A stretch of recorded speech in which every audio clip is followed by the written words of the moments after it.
Hey guys, today is Tuesday, August 1st. We are going to spray some 59 parts today. Got doors, fenders, headlight extensions, skirts, deck lid, bunch of little pieces, interior pieces, door jamb pieces, things like that. A lot of you guys have been asking for some more detailed videos on this stuff. So today I'm going to take you through basically every single step of this. This is going to be a pretty long video of painting all these parts. So this car, it's a 59 ElDorado. It is Argyle blue. It's like a real silvery blue, light baby blue color, metallic. So here we go. We've got quite a few pieces in here. Be doing quite a bit of spraying today. We're going to use DPLV50 as a sealer, and then we're going to do 4 coats of base out of a Iwata LPH 400 orange cap, and then we're going to do 5 coats of VC 5700 over top of that. So the first step of all this is going to be cleanliness, wiping these panels down, getting them clean. And one thing we talk about a lot in the classes is, you know, a lot of the paint companies will tell you to wipe with a solvent cleaner first and then use a water cleaner, because a water cleaner is also an anti-static cleaner. So my opinion on that is you cannot get something chemically clean until it's physically clean. So right now, these have all been blown off, and I can wipe it and I don't get any white on my fingers. So yeah, sure, you would think all the dust is off of it. It is not. There is a ton of dust that is embedded in the sand scratches, and if you don't get that out, it's gonna hurt your adhesion also. And your paint job will be much cleaner if you use a water cleaner. So we're gonna use PPG's One Choice H2O So Clean water cleaner. I use water first because the water is gonna get all the dust and dirt out of the scratches before you clean with a wax and grease or a chemical solvent cleaner. So when we do this, don't want to totally saturate it, just get it a little wet like this. And then I start with one rag. We use the Centaura wipes because they, in my experience, leave the least amount of lint. But what we want to do is spread that water around with the first rag. We're gonna make it all uniform, start to spread it and dry it like this.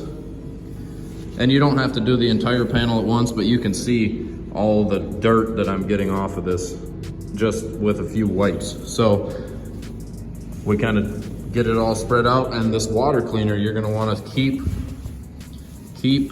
wiping it until it is totally dry. It's not like a solvent cleaner where you can, you know, spray it on there and wipe it and it'll evaporate off. Most water cleaners actually have something in them that will cause fish eyes if you don't wipe it till it's dry and totally remove that off of the surface. So now I've got this section wiped, and even where it's not wet, you can see the difference. The nice shine that this has because it's actually clean versus the top, much better.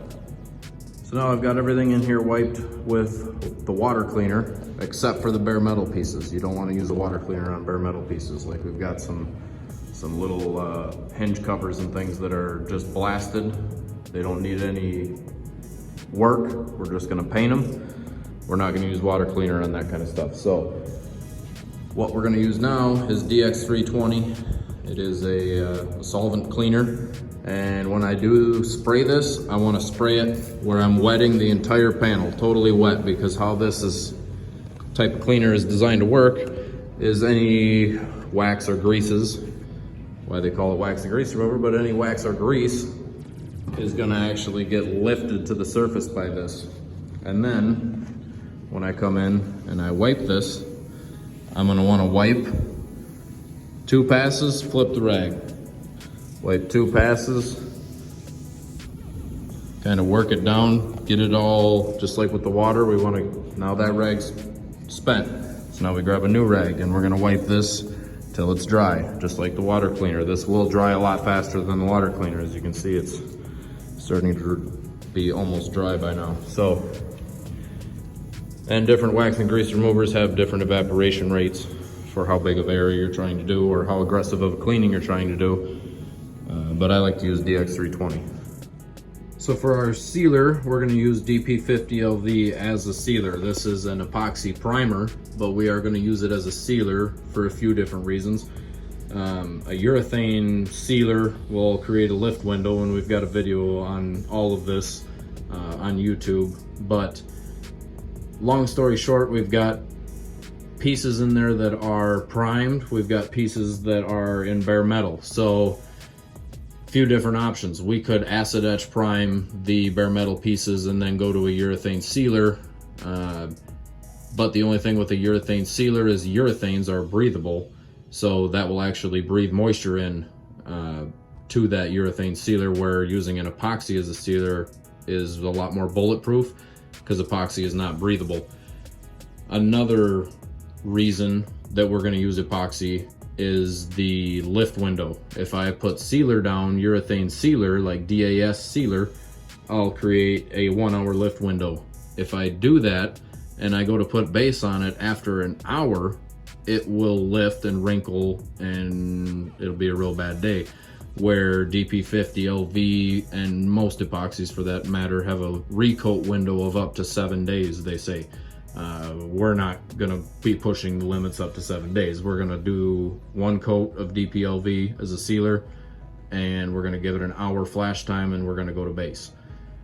So how we mix this is on our XI system. We type in DPLV epoxy. It shows you which this is actually a formula for the white, but DP48 would be white. There you've got incremental, cumulative, weigh it on the scale, and away you go. We're gonna spray DPLV 50 out of the Iwata LPH 400 with the orange cap. In my opinion, the orange cap is the best. The purple cap is too big of a fan, and I just don't like it. So we're gonna use the orange cap. We've got our fisheye filter on there, and we're gonna spray at we're gonna spray this like clear. We want this to lay out really smooth, really nice, so I'm gonna be spraying at about 35 to 40 PSI. So first I gotta tack everything, and with these tack rags, you have to unfold them all the way. There's see a lot of people that only unfold them 1 or 2 times. You gotta unfold them all the way, and the point is to use the whole tack rag. So now that I've got this already cleaned and ready to go, we're gonna tack everything off and spray seal it.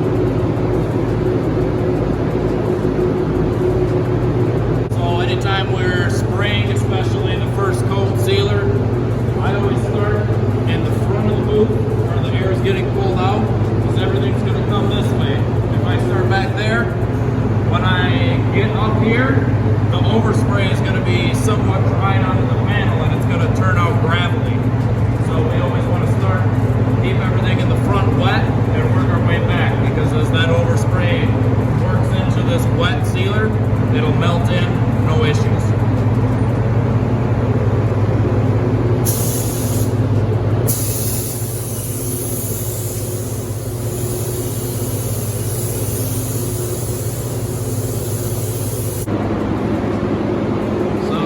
DPLV down on everything as a sealer. Pretty nice, came out pretty clean, laid out good.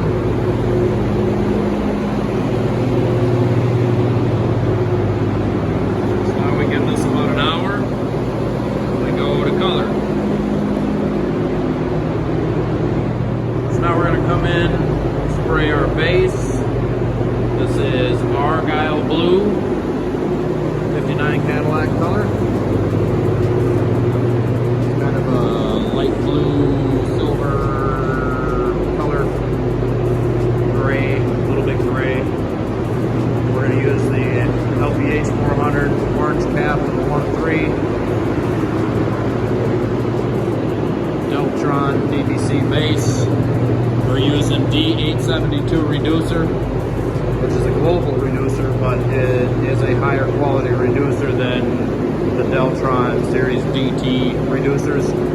The the D series reducers from Global are virtually the same, but they're a higher quality. It lets it stays wet a little longer, lets metallics lay out better. It's easier to use.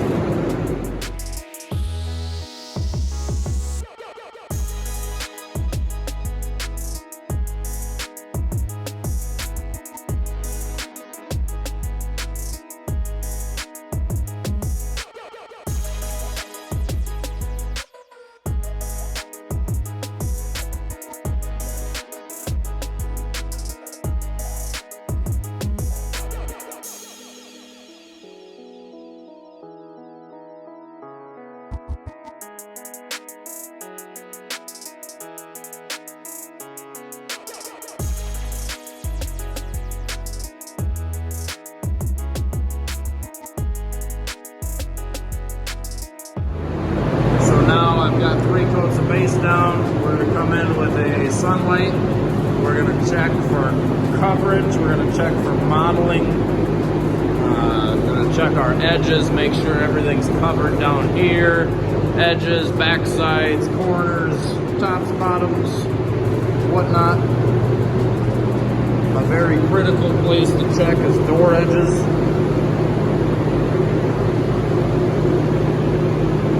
So what we're looking for is any stripes, modeling, any funky looking colors. This actually looks very good. We've got 3 coats, we're gonna do 4. But what I wanna do now is come in, check my jams, my edges, things like that for coverage. So that when I put my 4th coat across, I can just be super consistent in how I spray and not worry about getting coverage on edges and backsides and things like that.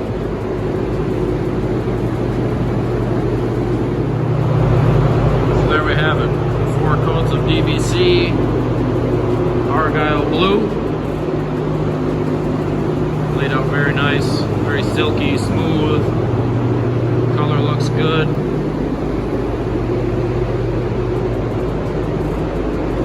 Nice and clean. So now we're going to go to VC 5700, we're going to do 5 coats of VC 5700. Out of the Iwata LPH 400 orange cap with a 1.3. So this clear we're using is VC 5700. This is a 2:1:1. So 2 parts VC 5700, 1 part 7780, 1 part 885. But I like to over reduce this clear about 10%. It is a very high solids clear. It's very thick. In the tech sheet it actually says excellent vertical stability, so that means that it's rather hard to run, doesn't run easily, but if you over reduce it a little bit, it lays out great, especially the more coats you stack. And through the video here you'll see each coat that I stack, it'll start getting glassier and glassier and glassier. So here we go.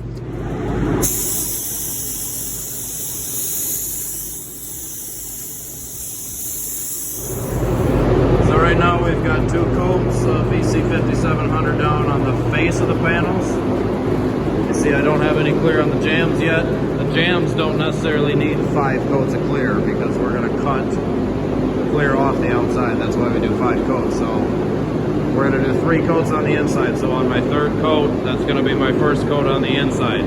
So my 3rd, 4th, and 5th coats will be front, back, everything, jams and all. So we'll end up with 3 in the jams and 5 on the outside.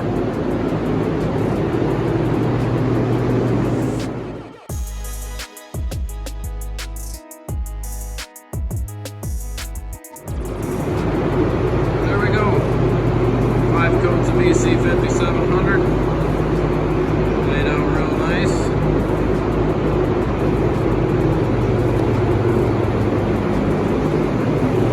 I'm going to let this flash off for a couple hours, let the booth run, and then we're going to open the doors and run some fans in here overnight, keep the air circulating as this stuff continues to dry.